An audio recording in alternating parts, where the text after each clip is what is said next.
Natasha. We have a brand new Hi, my podcast. friend. I am so excited for our guest today.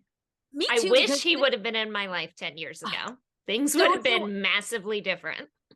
I know. Don't you wish that you had met David Ruben when you were going through your very difficult divorce with Peter, aka Kane? Wouldn't it have? I think it would have been a game changer.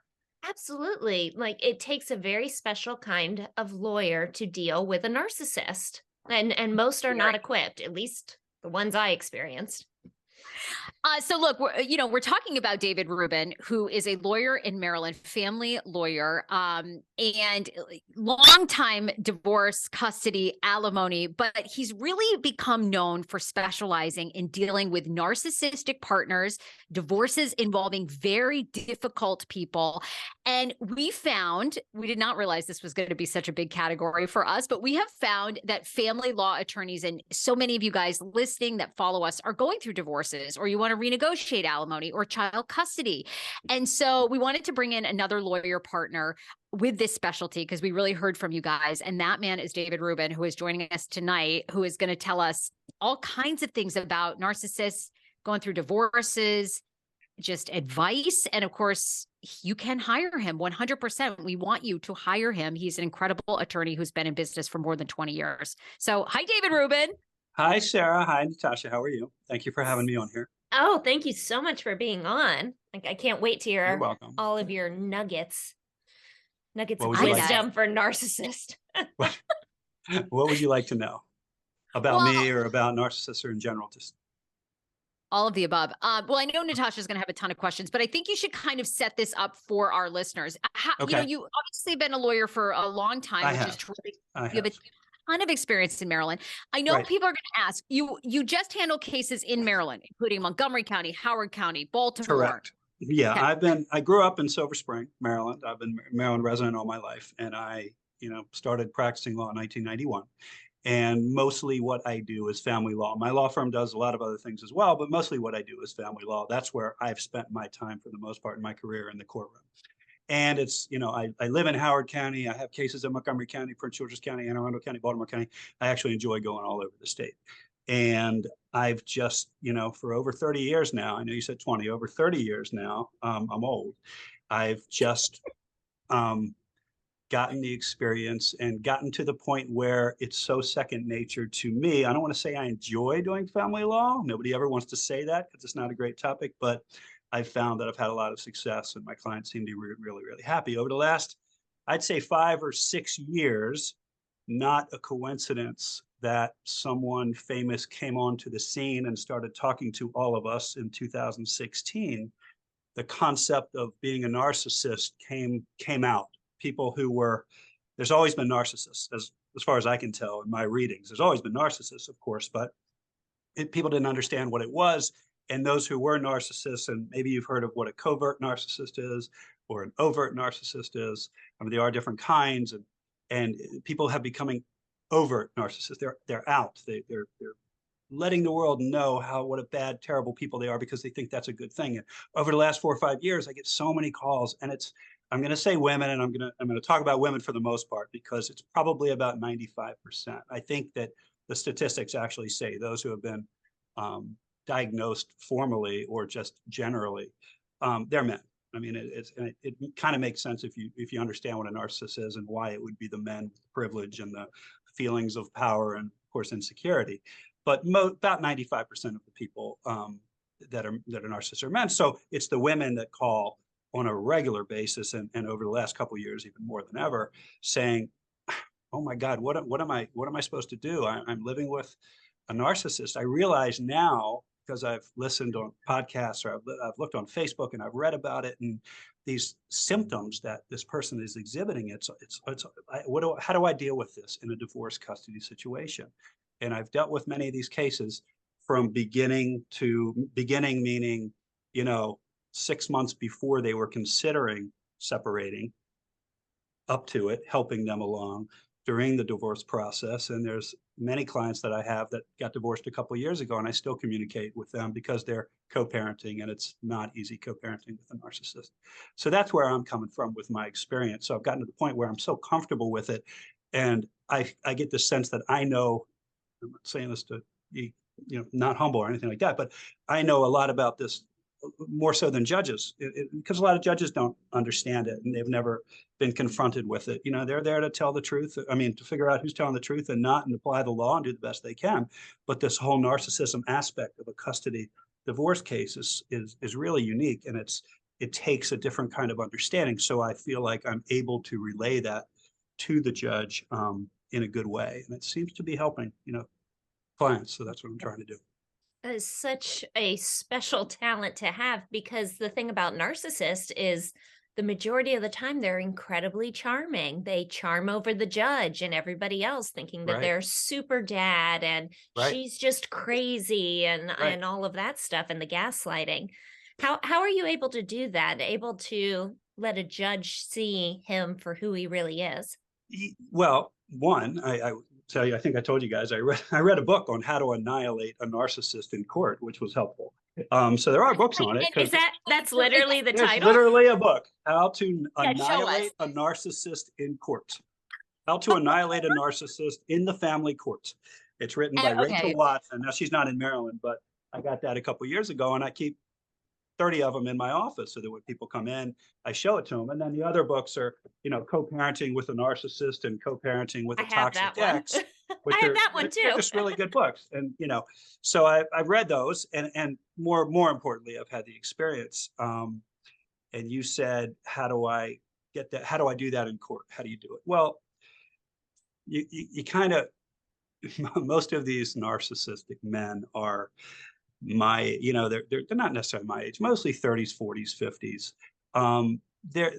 They're gonna act toward I don't know how to say this. I just act tougher than they are. Okay. I recognize that they're cowards, and they're gonna be, they like to talk smack, they like to exaggerate, they like to lie, they like to intimidate, they like to bully. And there's no, I've gotten to the point where it just I explain to my client, none of those kind of people in real life actually win in court. Sometimes they do. I don't want to say that. But mostly, if you really go up and fight them in court, they're not going to win if you do it the right way. And you just have to be tough with these people in court. And I've learned how to cross-examine people. And, it's the best feeling in the world for me.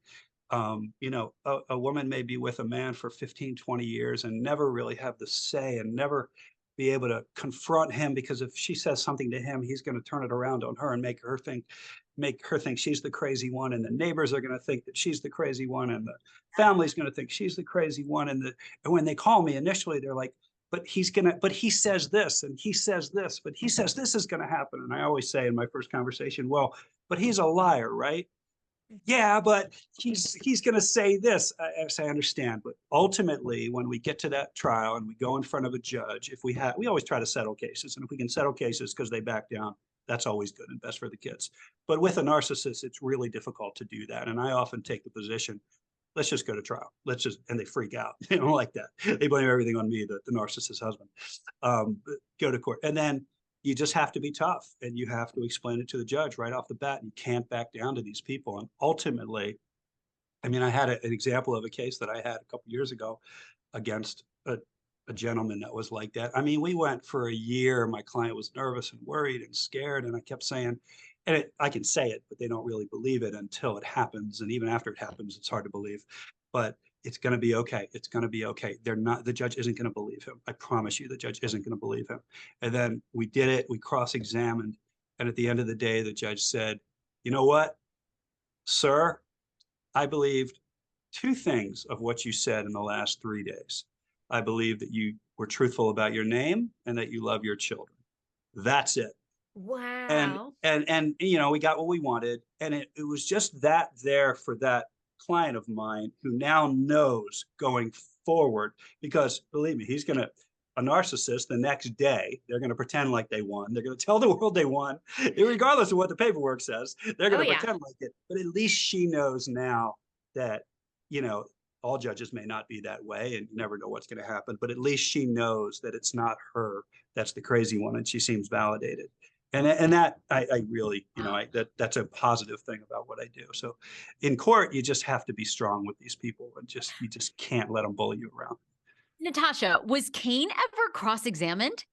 Oh yeah, absolutely. And he just he came across, I mean, you know this. I mean, he was able to manipulate hundreds of thousands of listeners and everybody. He Yeah, came that's across as this loving dad who's just worried. Like he made it look like he loved me and he was concerned about me because I was crazy, but he'd do anything to get me help because they need their mother. When all the while he actually just wanted to destroy me and take my children away, because at the end Wow. of the day, it's not about the kids with a narcissist that they necessarily want to be with them. It's about winning, and it's right. about controlling Control. I was your going to say ex still. it's about control, and it's about the perception of the public, especially with somebody like Kane, I would imagine. I mean, more so than anyone, because he has a perception. Yeah, that's all they care about. They're not Yeah. capable. They're not No, capable of no. of of parenting on a parent-child basis like most people are, and They're it's not. unfortunate. And you know, there's it's unfortunate. I was going to say something, but I forgot what it was. No, I didn't Oh, have an no, I Oh, I attorney know what I that was was going to tell able to bring it out in court, that was able to show you. Yeah, everybody his true colors. He just yeah, steamrolled right over my yeah, attorneys and everybody else. yeah. And the judges have, you know, I started back in 1990, and when I started, the judges that were 50, 60, 70 years old, you know, they were still from, they came up in the 50s, 60s, 70s, so way old school. And so as society progresses and as information gets out there, it's going to get better anyway. So hopefully in 20, 30 years, it's not going to be that way. But most of the judges that have been appointed over the last 10, 15 years, in my experience, really good, you know, really good people in their 40s, and they understand it. You know, they watch reality TV. You know, they go on TikTok. They're judges just like anybody else. So it's going to get better. I mean, it's hard, but it's going to get better. I know what I was going to tell you is that, and you probably didn't have this with Kane, but a big part of representation in really all divorce cases now is text messages. You know, 20 years ago, we didn't have the text messages as evidence. So it was just man and woman in their house behind closed doors. And the woman was 100% convinced, well, they're going to believe him. Or if it's he said, she said, then that means it didn't happen, right? Well, there was no bruise. So that means it didn't happen, right? Because that's what the men told them. They said, there's no bruise. The judge isn't going to believe you. But now, and a lot of times what I help my clients with, what I think I do more so than, I mean, there may be other attorneys that do that. So if they do, that's great. But what I know I do that helps is at the beginning of representation, from the first contact, start texting and emailing and monitoring those texts and emails with the narcissistic spouse, because they're going to get caught. You know, they always do. They always make mistakes. And if, you know, I'll be at home on, you know, on a Friday night at 10 o'clock or Friday night at 6 o'clock when there's an exchange for custody or something like that. And something comes up and the narcissistic ex or current text something and the client doesn't know how to respond. And oftentimes there's a way to respond that when this case goes to court in 6 months, that's going to help you win the case. And no one would know how to do that unless you can see it on the other side. And that's why counsel is so important. Some people, I will say, some litigants, some clients have those instincts where they know how to do it and they do it right. And I don't have to help them very much, but that's very few, because as I tell people often, this whole world of custody, divorce system, that's not real. That's not real life. Like, I know that I don't know these kids and I don't love these kids. And you know what I'm saying? Like, it's a whole system, but you have to learn to play within that system to try to get the best result possible. So that's what we try to help people do.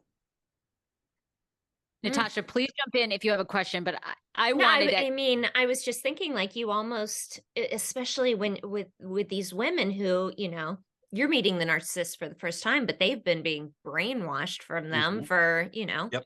10 years or however many years. I would imagine to be a really good attorney, especially in this specialty, you almost have to be part therapist, because Yeah.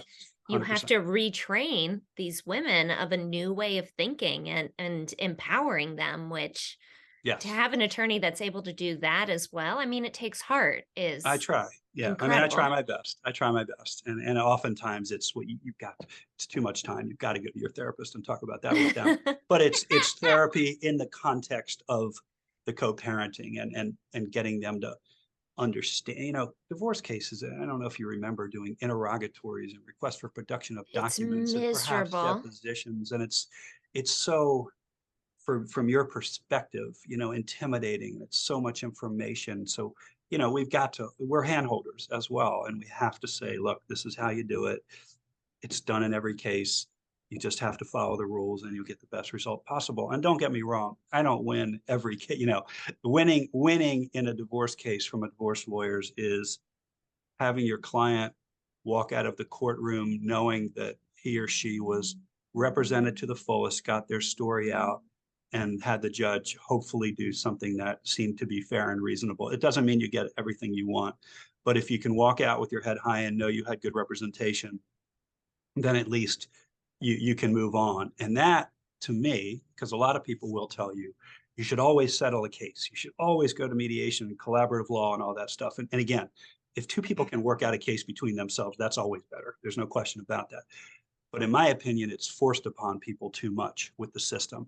All cases shouldn't settle. A lot of cases shouldn't settle. They need to go in front of the judge, because that guy who I just cross-examined for 2 hours and cried in front of me because he was so upset and he couldn't believe that he had to answer these questions, and he couldn't believe that the judge said to him, sir, you're going to answer, because they don't have to do that at home.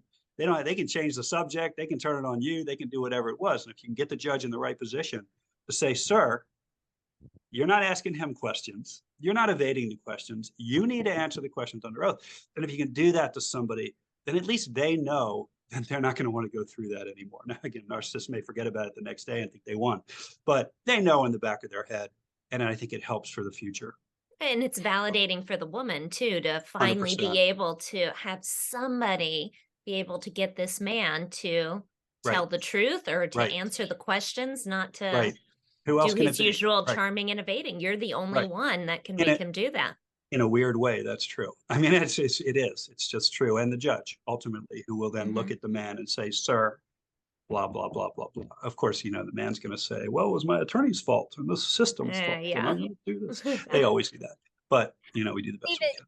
Yes. can you tell us, okay, we've talked a lot about narcissists on this show, but I think it's a good reminder because, like Natasha mentioned earlier, women can be brainwashed to the point it's like you do feel like, is it me? Am I the one? Maybe I'm the one causing this problem. For women that are listening to this, that are close to leaving their spouses, or they're trying to figure out, is the guy an asshole or is he a narcissist? What are some of the